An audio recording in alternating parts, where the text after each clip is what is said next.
Yeah, so I started recording the meeting and I think that we will start now. I will make the introduction first in Ukrainian as we agreed with you, and then we'll start the lecture. Дорогі друзі, вся манівська спільнота, і думаю, що не тільки манівська спільнота, привіт усім.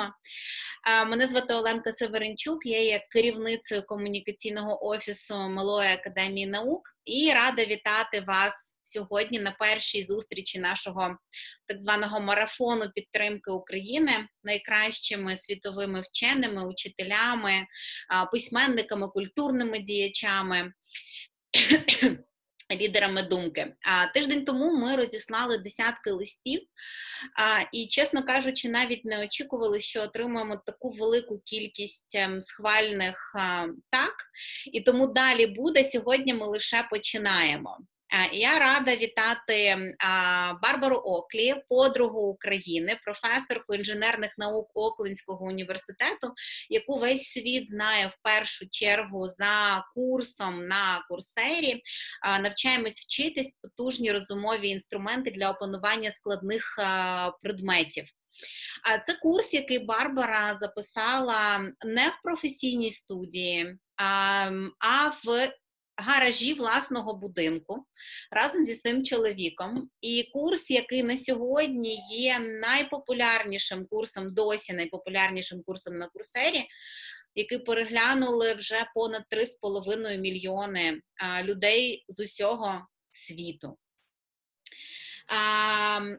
Барбара здобула диплом зі славістики у Вашингтонському університеті, служила в армії і, до речі, саме військова служба підштовхнула її до вивчення технічних наук і до розкриття механізмів мислення.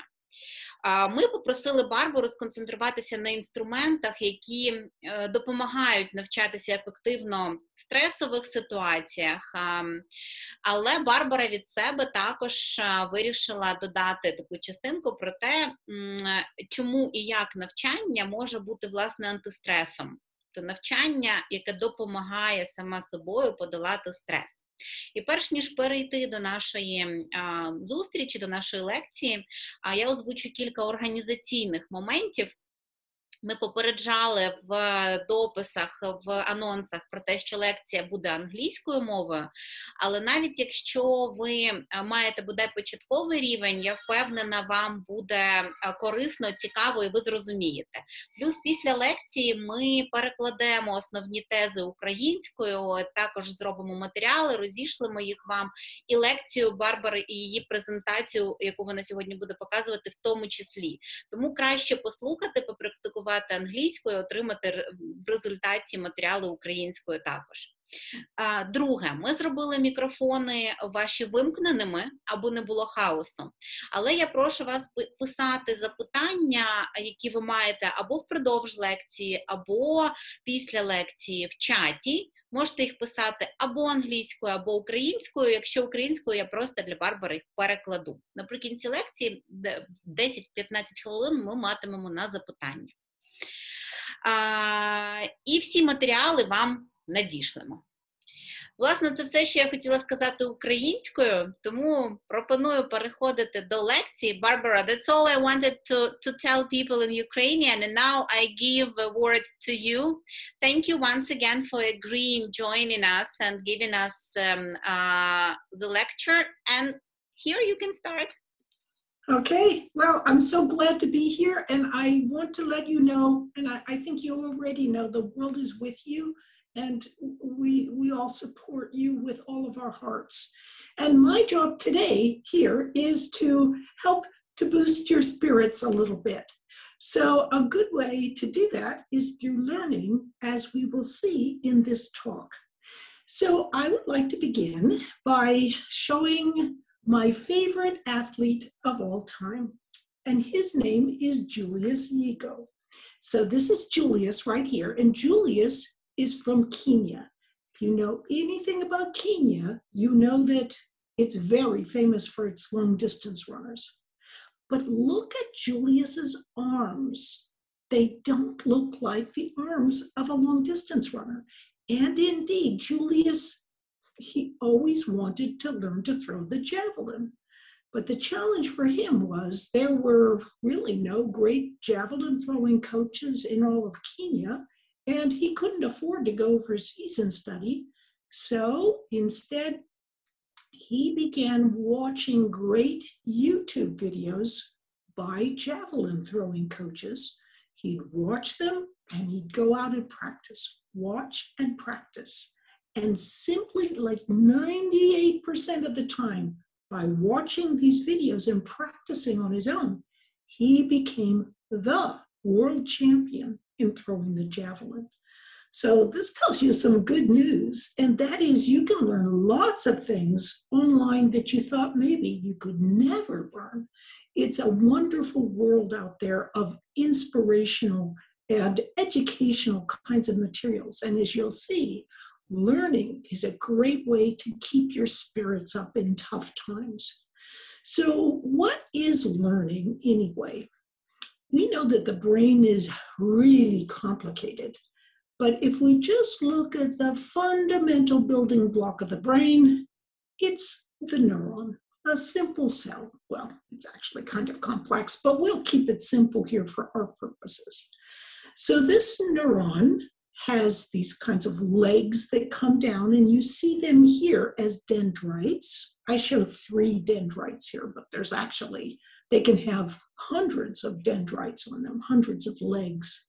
And on those legs are these little toes called dendritic spines. And then there's an arm that goes out called an axon. That's all you really need to know about neurons, except that, well, they like to talk to one another. So what they actually do is they send these signals from one to the next neuron. And when you have learned something, what you've really done is you've created a set of these neurons that can they're connected together through this electrical signal. So whether you're learning a dance step or how to take a derivative in math, or a new verb conjugation in that strange English language, whatever you are learning, piece of music, how to do a skateboard maneuver, whatever you're learning, it is simply that you are creating sets of links in long-term memory in the neocortex. So when people might tell you, you don't need to remember that, you can always look it up. That's just not true. I mean, could you speak English if you always had to look it up on Google Translate? Not really. It's like that also for learning anything. If you're learning the multiplication tables, for example, you want to get those multiplication tables internalized. You remember them all, because then your brain begins to see the patterns. But ultimately, as you learn anything, you begin practicing with it, and what that practice does is strengthen the connections between neurons. So then, as you're learning, you are making these nice, strong sets of links in long-term memory, and you can easily pull those new ideas into mind as long as you practice with those ideas.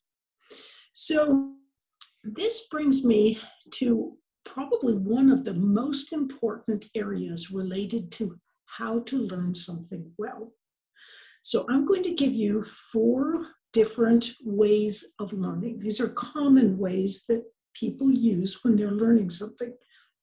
But one of these ways is much better than the other 3. Can you guess which one that is? The first one is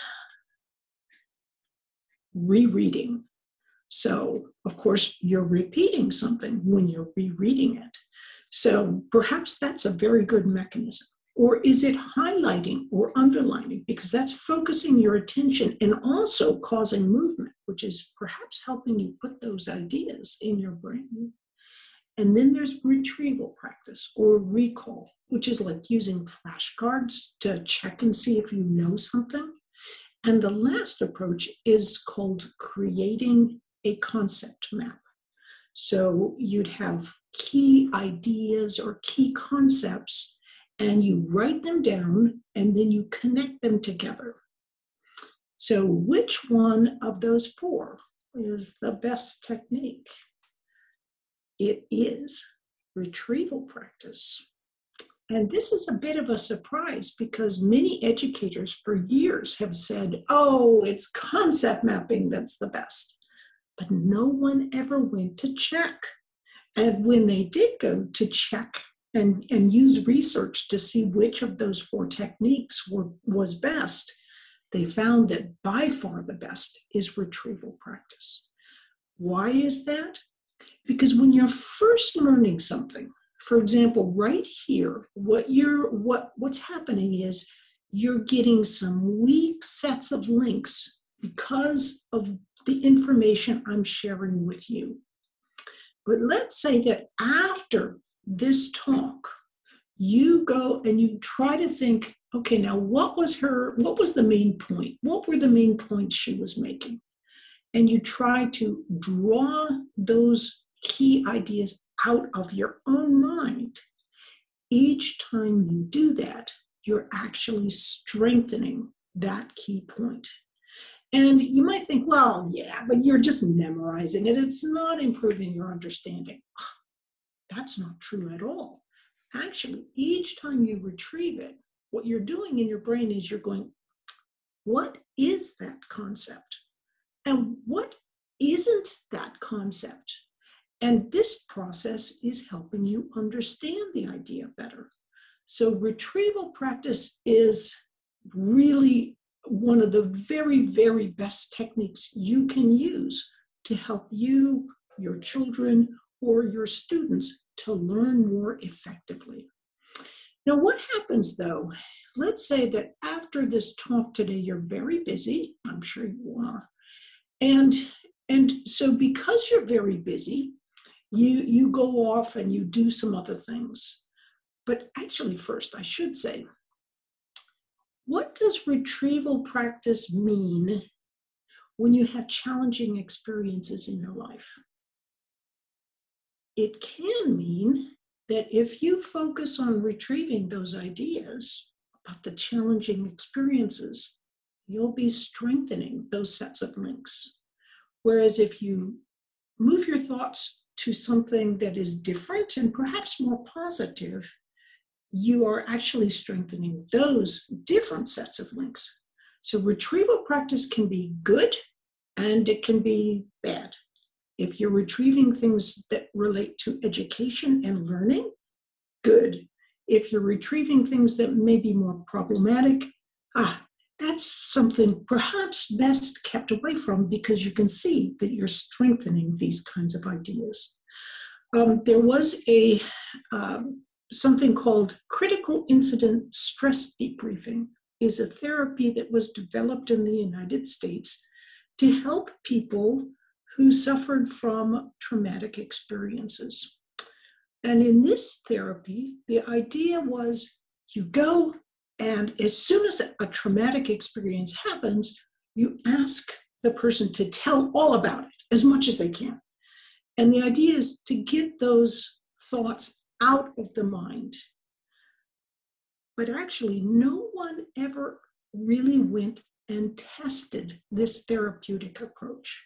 And when they did test it, they found that it was actually either didn't do any good or it was harmful.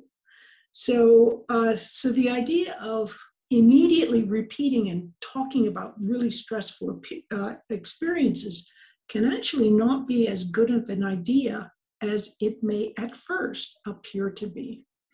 So what happens then if you don't repeat and think about those stressful ideas, or if you don't repeat and think about whatever the new thing is that you're trying to learn?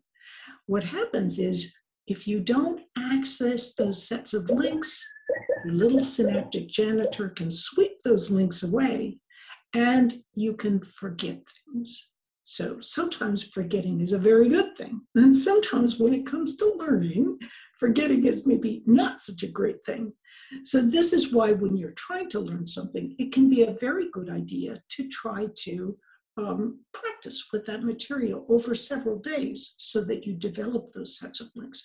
In fact, we can see that before learning and before sleep, you're all budding neuroscientists now. So this is a living neuron. This is the dendrite, like the leg.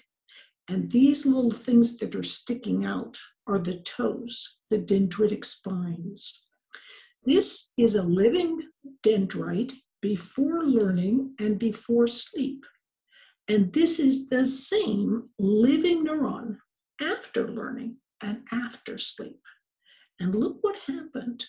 So during the day, learning took place, but when it really began to form those new dendritic spines, the connections of new learning was during sleep at night. And that's where all these little blue triangles are. You can see there are differences in that dendrite because new dendritic spines have emerged during the sleep process.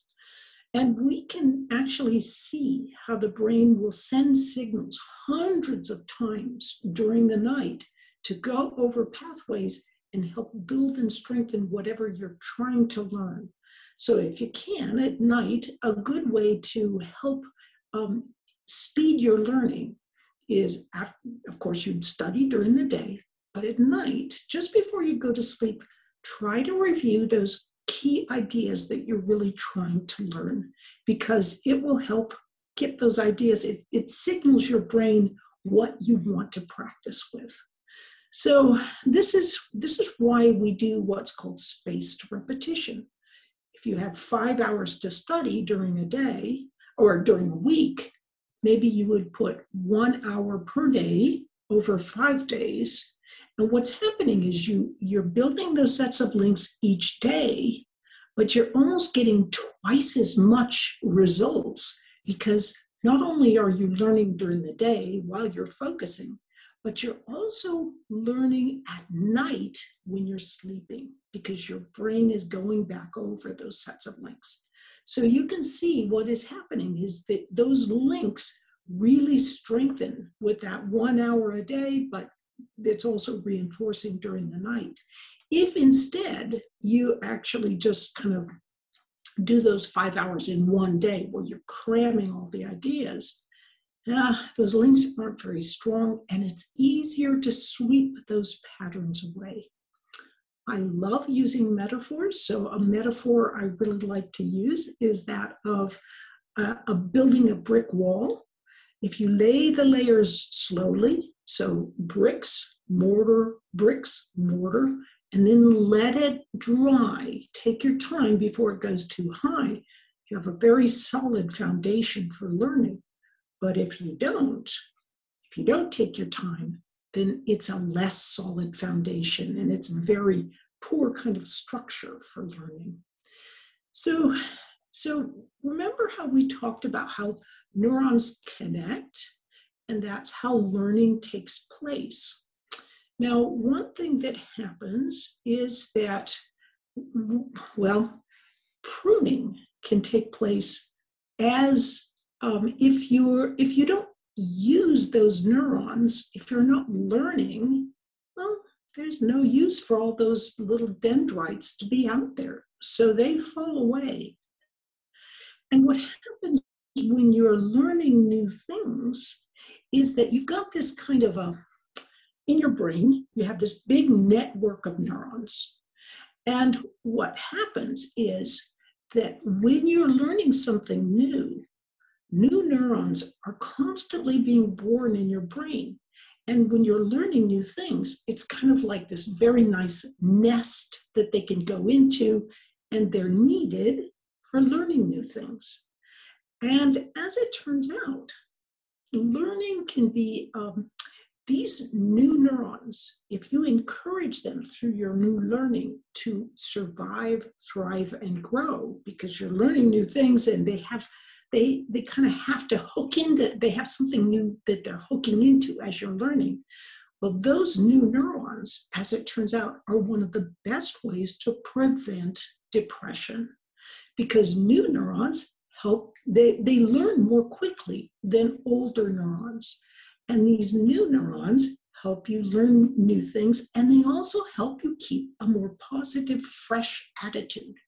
So this area called neurogenesis, which is the study of the growth of new neurons, is a very hot topic in the area of preventing depression.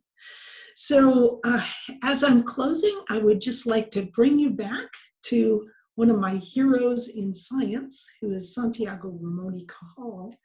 And Cajal, I should point out that, like me, he was a terrible student when he was growing up.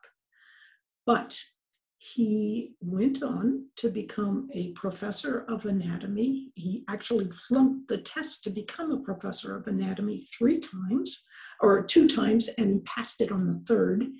And then his studies were so phenomenally important that he won the Nobel Prize. And now he's considered the father of modern neuroscience. So Cajal was asked, oh, how'd you do it? And he said, well, I was persistent.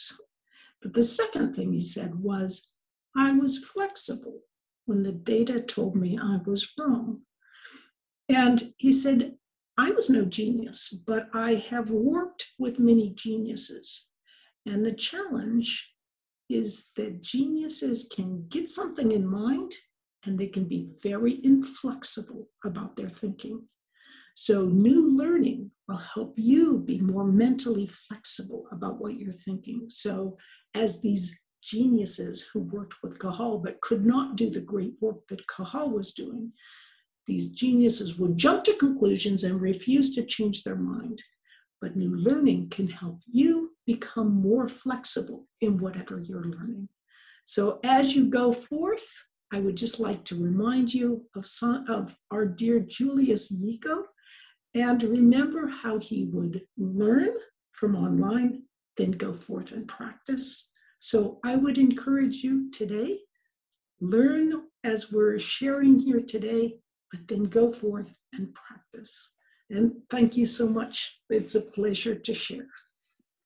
Друзі, ми домовилися з Барбарою, що вона впродовж 30 хвилин поділиться найефективнішими техніками, а після цього ви матимете час на запитання. Тому зараз якраз час питань. Якщо маєте їх, то в чатику ставте будь-які запитання, які стосуються навчання, навчальних технік, опанування стресу, будь-що. Не соромтеся. Well, people will, I think, need some time to ask the questions in chat. Oh, that's for sure. Yes. It's such an interesting area to realize that just learning is some of the best things you can do to kind of help keep your spirits up. I was telling people before. Well, people now are. People say that they.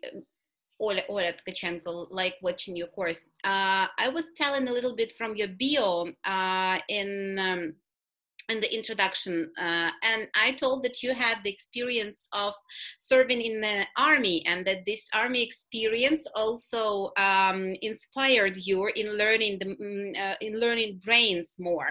So can you tell a little bit about that experience and what it taught you?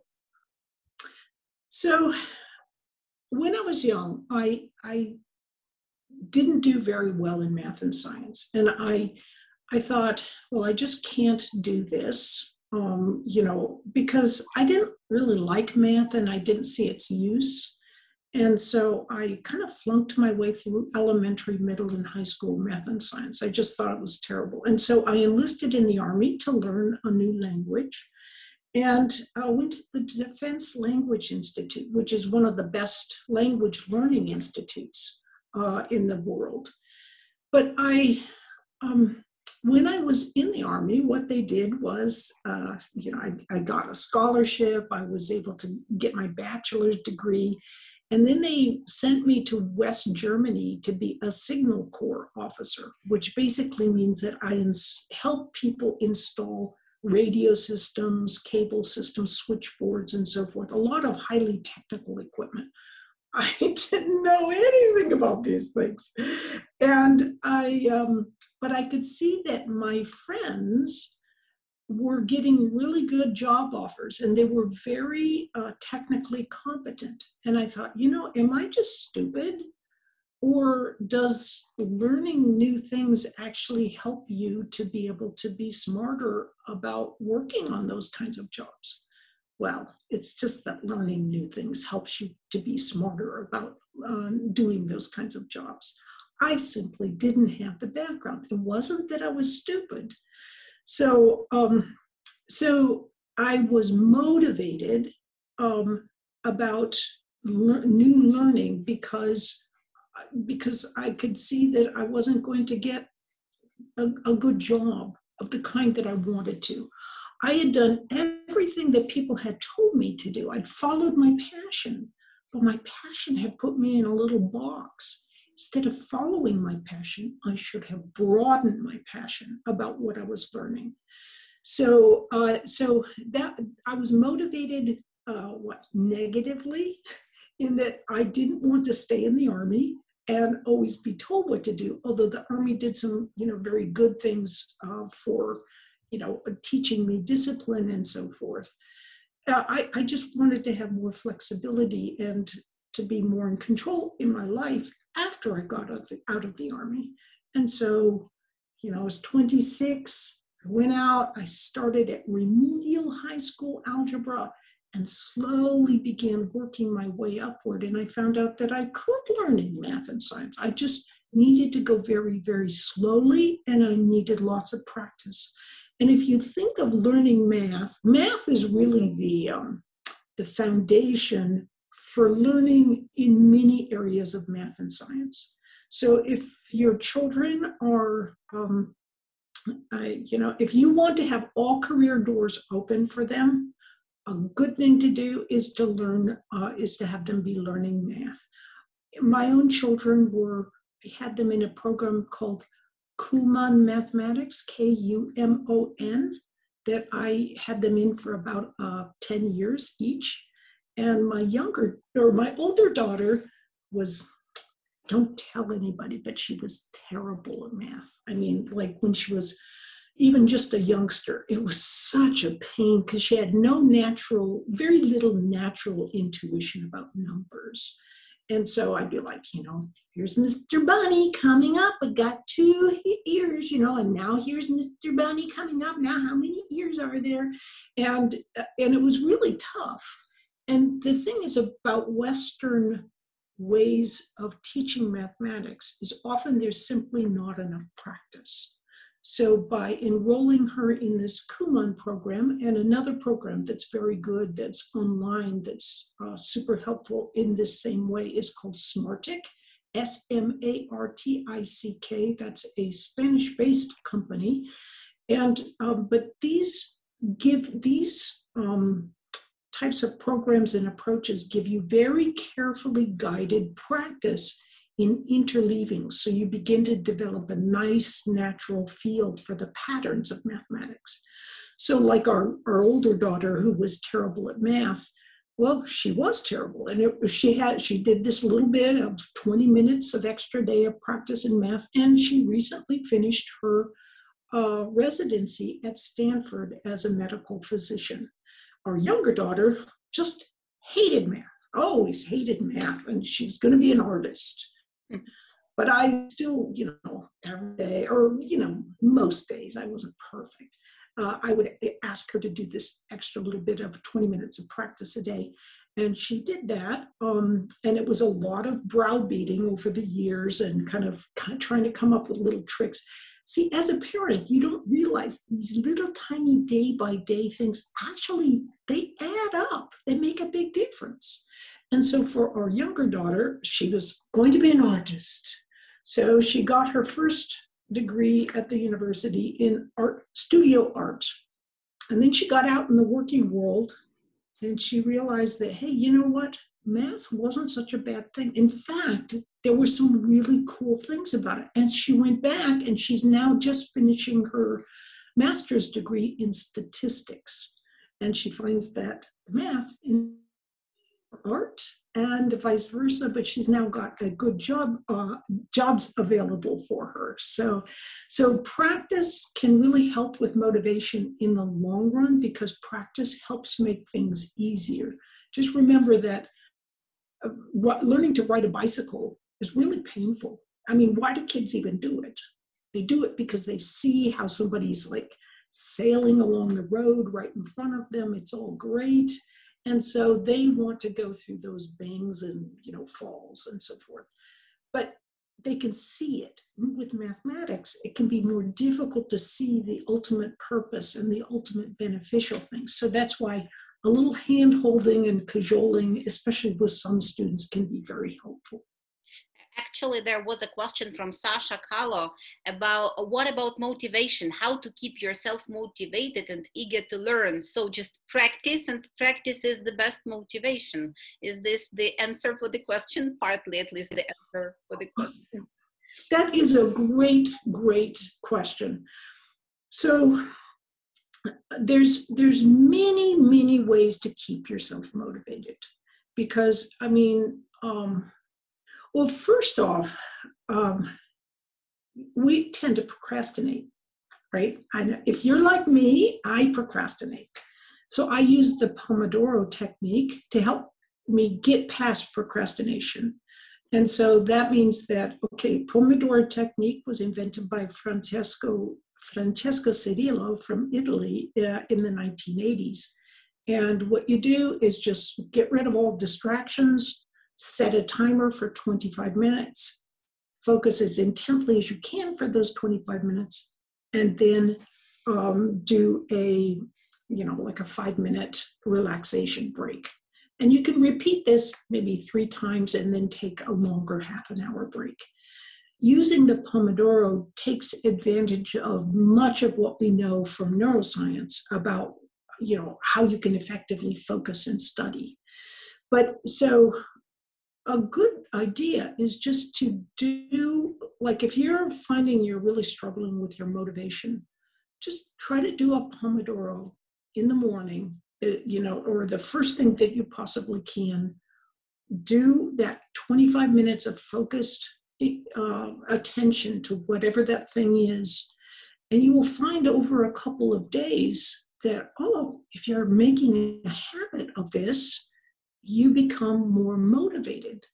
It's always really hard in the very beginning to get yourself motivated. Well, unless it's super easy and you're excited. And then sometimes it's later that the motivation can begin to diminish. But for example, if you just make things a habit, make learning a habit, for me, Duolingo, and I'm practicing some Spanish, because our son-in-law is from Chile, our daughter speaks Spanish, they speak Spanish together all the time, and I'm like, I want to know a little more, eavesdrop on what they're saying. So it's a habit for me using habit to help propel your motivation is also a really good way to do things. For me, I used that negative motivation. I did not want to go, like, I had a student once who worked in a really hot and humid state in the summer in a chicken farm. And it's this big building with really smelly, awful chickens, right? I mean, it's not a pleasant place.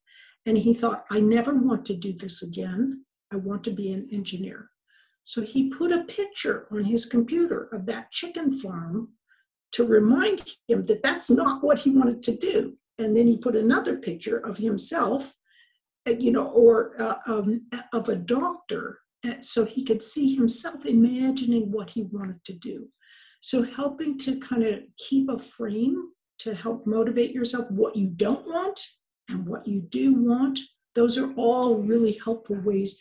Also, if you really don't like something and you're sitting down to do it, just try to pretend to yourself you really love this stuff, and you can fool yourself. I mean, everybody can become a good actress or actor. So just pretend you really love it. And these are all little motivational tricks.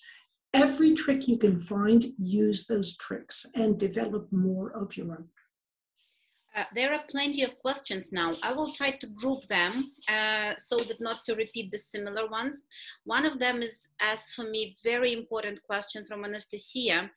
She says, our students are experiencing stress now. Is learning effective in a state where the sympathetic system is active? And how we can do it more effective in such conditions? Because really, most of the students now are in their basements or in shelters, hiding from rocket attacks. Of course, education is important, but the question is how effective it is in such conditions. The important thing to remember here is not to give up on teaching what you are meant to be teaching. We do have these horrible things going on around us, but if we focus students' attention on them, instead of on trying to get their attention on something different, we're not helping them as much as we think. The best way that we can help our students in really, really tough life circumstances is to get them so engaged that for those few minutes, they get their attention off of anything else and they're excited about what you're teaching. That is what we teachers are meant to be doing.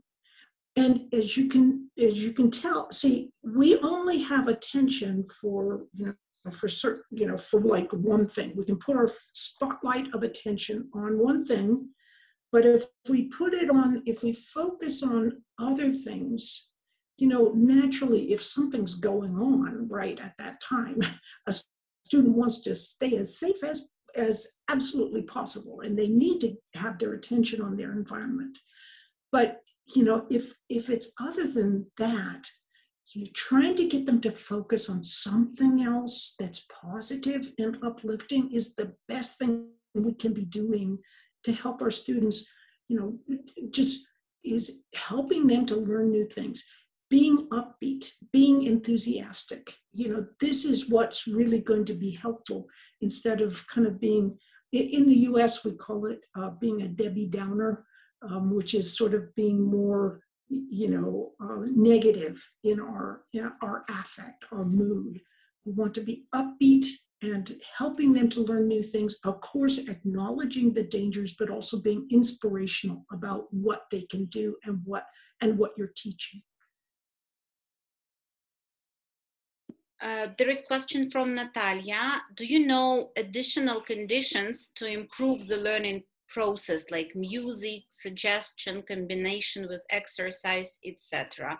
You mentioned Pomodoro Technique, but maybe there are some others. Of course, exercise has been shown to be phenomenal in helping improve our ability to learn, focus, and remember. So insofar as it is safely possible, some kind of exercise, anything that kind of gets that blood up, so that you're at the edge of being able to speak comfortably, like a fast walk or something like that. Even if you're walking in a circle around the basement, that can still really be helpful. And what this does is exercise produces a substance in the brain called brain-derived neurotrophic factor. And remember those little dendritic spines? Well, when you get this BDNF, brain-derived neurotrophic factor, it's like dendritic spines. They go this, they go, boop, they pop out all over those dendrites. And that means you've got easier things to hook on to for new learning. So exercise is a really, really good way to reduce stress, even as it enhances cognition and the ability to learn. Naturally, diet is also as helpful, as insofar as possible, like garlic, onions, cabbage, dark chocolate is helpful, nuts, and so forth. these can all be they have really good and beneficial effects for cognition. So let's see. So these are, I think, some, of course we know sleep is really important, is insofar as possible. I mean, sometimes it's kind of tough to sleep when you've got things going on, but here's a technique that can help. It's the technique that I use that I find most helpful. It's a breathing technique. And for many years, I refused to learn any breathing techniques because I thought, well, if I'm supposed to breathe in for a count of 4, and then hold it for a count of 4, and then breathe out for a count of 4, and then hold it for 4. I'm like, I feel like I'm in a box. I'm going to asphyxiate somehow. But I read a wonderful book on breath called Breath by, I think it's Mark Nestor, and N-E-S-T-E-R, it might be T-O-R, but anyway, it's a very good book, and it talks about how you can put yourself more easily in a state where you can relax and fall asleep. So what I do is I breathe in a count of 4, then I hold it for a count of 4, 1, 2, 3, 4, and then I breathe out for a count of 6. 1, 2, 3, 4, 5, 6. Hold it for a count of 2, 1, 2, and then breathe in for 4. Hold it for 4, out for 6, hold it for 2, and keep going. It's kind of like this, like a little bit of a box or a rectangle. It's not quite even, because it's 4, 4, 6, and 2, but that really helps you to set your, to kind of relax your body. And as you're doing that, try to be physically relaxing yourself. You will feel your face is like, you think you're lying there relaxing. And then if you think about your face, you're like, oh, wait a minute, I'm going like this. I'm all frowning and all this stuff. But if you physically try to relax yourself as you're doing these breathing exercises, it really can help you to, to fall asleep more easily.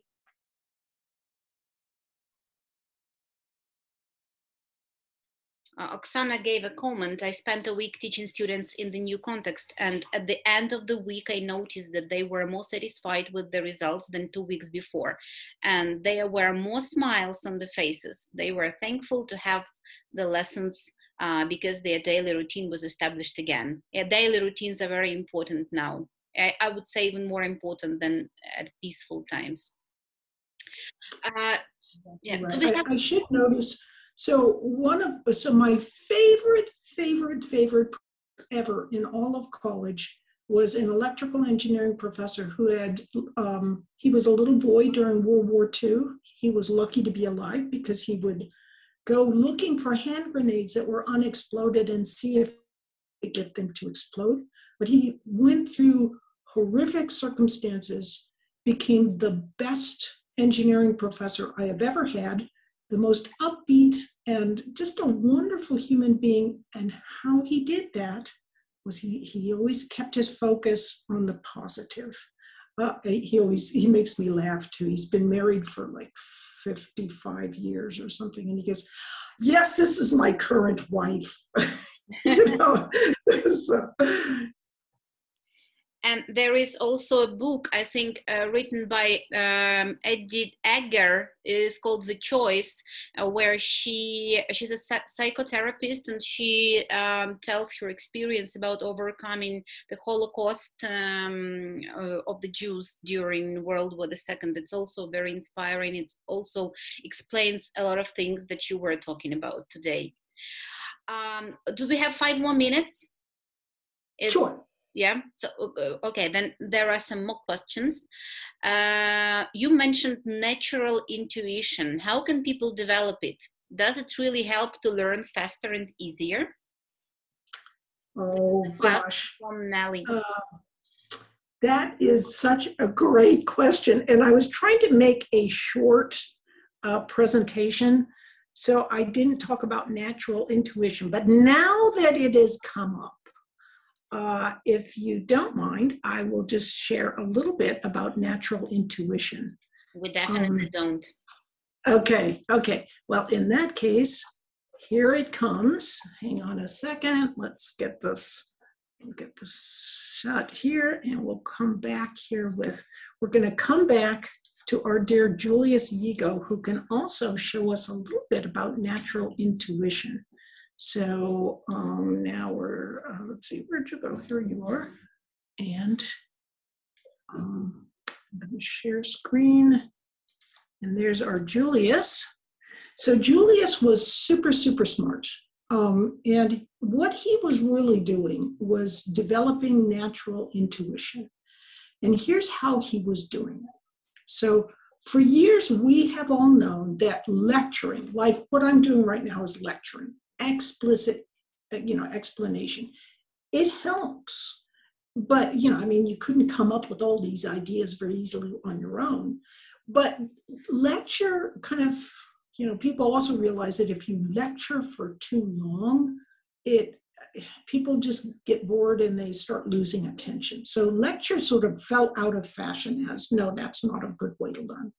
And instead, everybody went into this idea of active learning. We've got to be active learning all the time. That's our best way to learn. Well, guess what? Active learning has a little bit of a problem, because how do you know what to be learning actively if nobody's given you any explicit instruction to begin with? So it turns out it's better if you mix some lecture or explicit instruction with some active learning.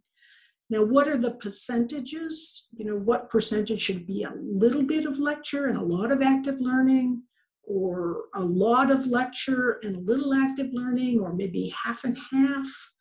All of these mixtures are called direct instruction. And as it turns out, research has shown that direct instruction, that is mixing a little bit of lecture with active learning, is the best way to learn. So I know what you're thinking is, Barb, the question actually related to how do you develop intuition? So let's go to that. If you look, Julius what he was doing was paying attention to the videos that he was watching, and then he was going out and he was throwing the javelin, practicing. So he was doing a little lecture and then active practice, lecture and active practice, and he was mixing this up. Now, this actually is analogous to what's going on in the brain when we're learning. So I had mentioned that we have two different sets, that we have one, that we deposit sets of links when we're learning something. And we deposit those sets of links in long-term memory. But what I didn't mention was that there are two pathways that we use to deposit those sets of links.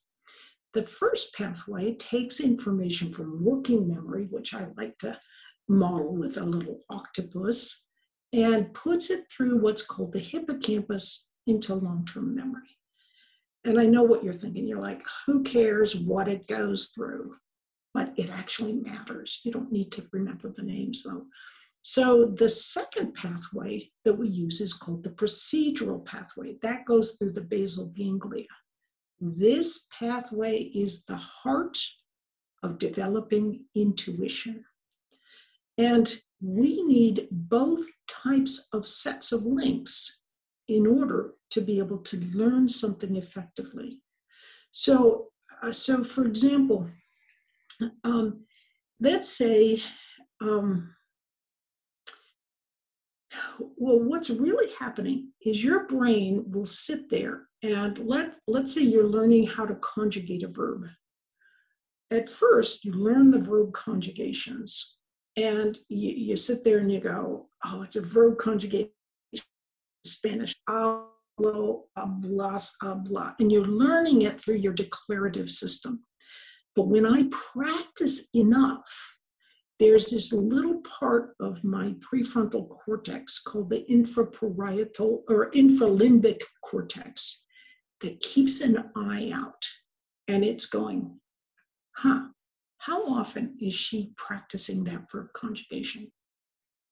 Wait a minute. She seems to be doing it a lot, like really a lot. And then what happens is I have these sets of links because I've, learned something. But I also start developing sets of links in the procedural system, through here, because I'm doing it a bunch of times. And when you lay those procedural sets of links, it helps you to really, really know something intuitively. So this is why, for example, if you're learning a math problem, you don't want to just like do a homework problem in math and turn it in. I mean, if this is an important problem, you want to really internalize, you want to practice with it enough that you not only have it in that declarative sets of links, but you've also got it in procedural sets of links. That means you can do it without even thinking about it. You can look at the problem and go, oh, my intuition tells me I should be using this approach. Or my intuition tells me this is how I say this when I'm speaking in Ukrainian. Or, for me, whatever language you might be learning. So intuition is developed through this other system, and it just takes a lot of practice with a lot of varied but related problems or concepts, and that's working with them enough so that you really internalize them is how you start gaining intuition of whatever you're learning. And there are two more questions, and that I think we will stop on that. You partly answered them, and they are a little bit about what you were just talking about, how to learn English words effectively. And could you explain how to study formula? Could you give some advice about it? I assume it's more about mathematics, how to come up with mathematical formulas. So English words effectively and math formula. So, your first bet in when you're learning English is you try to work on building your vocabulary. And there's, see, what you want to do, first off, you want to try to learn like declaratively. In other words, get the words in your brain somehow. But then you want to practice a lot with those words in different contexts. That's what's going to put those sets of links also in your procedural memory. And the procedural memory is how you're going to speak more swiftly and automatically. I find, so are you aware there's something called Italki? Italki. And that is a Skype-based platform. And you can actually use it for free. So you can exchange language lessons with people for free. And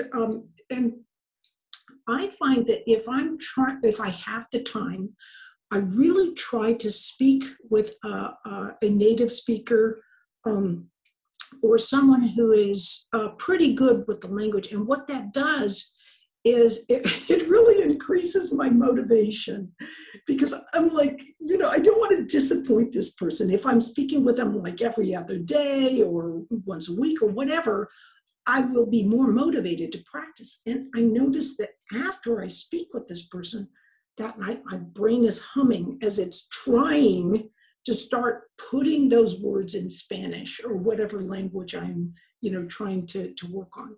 So active practice with a real life living human being is great to combine with so that's like procedural learning, and combine it with your declarative learning just by trying to memorize vocabulary lists, put them in cards if you can, so you can flip them around and rearrange the deck so it's not always the same order.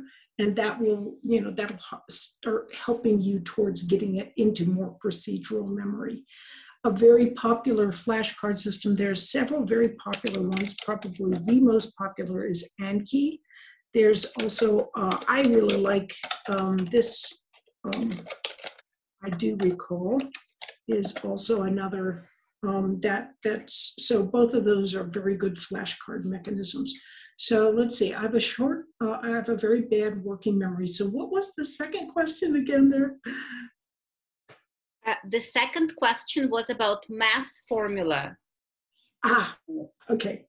So sometimes educators will say, don't memorize the formula. That's silly. Memorize important formulas. Because, like, what will poets tell you? Poets will say, memorize the poem and you will understand it more deeply. Memorize the formula and you will understand the formula more deeply. Because don't just sit there and go, oh yeah, F is equal to MA. Kind of think about, what are you memorizing? Why are the relationships the way they are? And then practice with that formula. Practice and practice. They'll say things like Richard Feynman was this brilliant physicist and Freeman Dyson was a brilliant mathematician who worked with Einstein. And they're like, their intuition was unbelievable. Well, what they don't mention is that these individuals would spend months just doing extra practice problems, lots and lots, so that they really developed their intuition and became to seem like geniuses in what they were solving. Now, you don't need to be like Feynman or Einstein or Freeman Dyson or anything like that, but if you're trying to learn to do something, the more practice you get, the better you will develop your intuition. And see, that procedural learning, what that does is that helps you be really fast and really intuitive, so you don't have to think about it. That's the nature of it. And so the more practice you get, the more you develop those procedural sets of links as well as the slower declarative links. And this works for math especially. So, just don't forget this. Memorize the key formulas, but also just practice with them. There was, by the way, one question about what you think about Feynman's method. You mentioned Feynman now, and someone asked it also. So Scott Young refers to it as the Feynman method. And what this is that you try to explain things. So like if you're really trying to understand something, your best bet is to see if you can just explain it step by step. This works for some things, but it's not a total solution. And it can help you with your learning, but at the same time, sometimes you learn things through the procedural system, and the very nature of the procedural system means you can't explain it. You can kind of, but it's really tough. So for example, when you practice a lot with a Rubik's Cube, you know how to solve a Rubik's Cube. But try explaining it to someone. You've learned this really, really complicated network. In fact, let's see if I have something very quickly that I can show you. Let's see, that would help you to understand this. I think I got, yeah. Okay. Come here. Let's see. Okay. Okay. You're going to hate me now because I'm going to be like, this is, okay, share screen. Let's go back here and we're going to share this and hang on a second. And, okay. And we go here. And then I promise I will be quiet. Okay, so I just want you to focus on, remember how we've already talked about declarative and procedural learning. So you can think of this procedural learning as like this kind of, let's see, is that right? Yeah, so declarative learning is like this kind of bluish box, and procedural learning is like this gray box. So if you look, that's the basal ganglia, this is your hippocampus. Okay, you're going to hate me now, but this kind of explains what's going on. So working memory, when you're thinking consciously about some problem, it's like, oh, you can explain something step by step by step. Easy, simple, right? But now let's learn something. Let's try to explain something that we've learned through the procedural system. Guess what? That's what you're trying to explain. it is a far more complicated system that you're completely unaware of. Can you eventually explain it in a step-by-step fashion? Yes, but it takes you way a lot longer than trying to work your way. Do you understand it through the system? Absolutely. Can you explain it step-by-step through the system? Not necessarily, not very easily at all. So, so that's a little bit about the difference between those two systems. I hope this helps. Oh, Barbara, we don't hate you. We love you, and thank you for the amazing lecture and for answering all the questions we had. And we really hope, no, we don't hope, we know for sure that very soon we will welcome you in our rich Ukrainian land. And I think 2 years ago when you were visiting Kiev, we didn't have a chance to show you everything in Kiev, and absolutely for sure we didn't have a chance to show you other Ukrainian cities. That's why the next time you come, I promise you a very welcoming visit, and all the people who now are here from different cities of Ukraine will be happy to welcome you in their cities. So thank you very much, and thank you everyone who attended the lecture. We hope it was very useful for you, and as I promised, we will send you all the materials and translate them, some of them into Ukrainian, and send on to your emails. Thank you, Barbara, once again, and let's be in touch with you. Okay, thank you. Wish you a great visit of Hungary and other countries you are going to visit with lectures, hoping again that soon come to Ukraine. I hope so too. My heart is with you all. God bless, and thank you all for everything. We know and feel it. Thank you, and thank you everybody. Bye-bye. Bye-bye.